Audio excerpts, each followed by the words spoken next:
Hello, welcome to एजुबीन। तो आज हम बताएंगे कि अगर आपकी नई क्लास में आप पढ़ा रहे हैं तो नया रजिस्टर बनेगा, तो उसमें क्या क्या आपको फिल करना है। तो नया रजिस्टर कुछ ऐसा बनेगा जिसमें आपको सीरियल नंबर होगा, एडमिशन नंबर या एसआर नंबर होगा, और name, father name, mother name होगा, ठीक है, और एड्रेस होगा। पहले तो नेम होगा स्टूडेंट का, ठीक है, उसमें नेम लिख देंगे आप, और नेम के बाद नेम के नीचे दे रखा है आपका आधार नंबर बच्चे का, उसको लिख देंगे। फिर दे रखा है आपको पेरेंट्स का, उसमें पेरेंट्स का नाम लिखना है, यानी पहले फादर का, फिर मदर का, उसके बाद उसके नीचे है एड्रेस। तो रजिस्टर बना रहे हैं तो ये डिटेल आपको थोड़ा अच्छी तरह तसल्ली से बनानी है। तो अगर आपकी राइटिंग अच्छी है तो आप कर्सिव लिख सकते हैं। अगर राइटिंग आपकी एवरेज है या उतनी अच्छी नहीं है तो आप कैपिटल में लिखिए, तो उसमें प्रॉब्लम नहीं होती है, क्योंकि कैपिटल में सारे वर्ड जो है साफ साफ दिखाई देते हैं।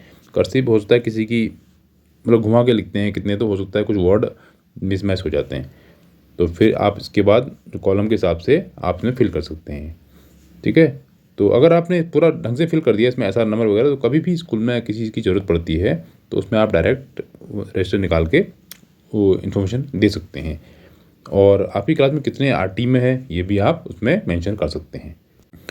उसके बाद जब आपने पूरा फिल कर दिया तो उसके बाद आप इसमें कवर लगा करके, कवर से पहले इसमें अच्छे से इसको डेकोरेट कर सकते हैं, क्योंकि पूरे साल का होता है रजिस्टर आपका अटेंडेंस रजिस्टर, और रोज़ आपको इसके दर्शन होते हैं। तो अगर अच्छी तरह सजाया है तो अच्छा लगता है, और कोई दूसरा भी देखता है, कोई दूसरी क्लास का टीचर, तो उसको भी ये अच्छा लगता है।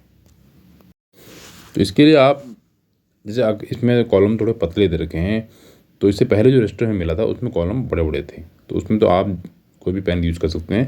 लेकिन इसमें आपको पेन ऐसा यूज़ करना पड़ेगा जो बारीक हो। इससे क्या है, बारीक होगा तो छोटे छोटे अक्षर लिखे जाएंगे ना। और इसमें कॉलम ज़्यादा थे लेकिन हमारे बच्चे कम हैं, तो अगर हम एक एक गैप कर लेते इसमें तो उससे क्या था कि सीरियल नंबर फ़र्क पड़ जाता है। अब इसमें क्या, अगर हमने सीरियल नंबर से लिखा है तो आपको रोल नंबर भी लिखने की नीड नहीं पड़ेगी, क्योंकि सीरियल नंबर ही उनका रोल नंबर होगा।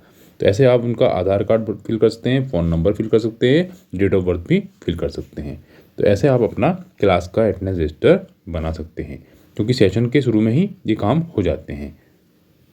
ये देखिए, तो ये इसमें टाइम लगता है ना, नेम लिखे, और अगर दो आदमी हैं, दो पर्सन हैं काम करने के लिए, तो ईजी पड़ता है। जैसे एक ने बोला दूसरा लिखता रहा, क्योंकि एक ही लिखता है एक ही देखता है तो उसमें कन्फ्यूजन हो जाता है ना। ये देखिए, तो उसमें एड्रेस वगैरह सब फिल करना है। ये हमारा अंदर का काम पूरा हो गया है, ठीक है। ये देखिए पूरा फिल कर दिया हमने। 26 स्टूडेंट थे मेरी क्लास में, ये हमने पूरे फिल कर दिए हैं, ठीक है। ये हो गया। तो ऐसे आप अपना रजिस्टर बना सकते हैं। अब आता है पहला पेज, यानी हमारा अप्रैल मंथ वाला। तो उसमें हम क्या करेंगे, सीरियल नंबर लिखेंगे, ठीक है। ये देखिए ऐसे करके पूरे कॉलम्स होंगे इसमें, अटेंडेंस, उसके एब्सेंस, टोटल अटेंडेंस, और month of the attendance for the month, ये वो लिखेंगे। तो पहले नेम ऑफ द स्टूडेंट जो कॉलम दिया वो करेंगे, उससे पहले सीरियल नंबर और एडमिशन नंबर लिखेंगे। फिर आप अटेंडेंस लिख सकते हैं, और टोटल अटेंडेंस कैसे करनी है इसका भी हमने वीडियो बनाया है, वो आप जाके देख सकते हैं।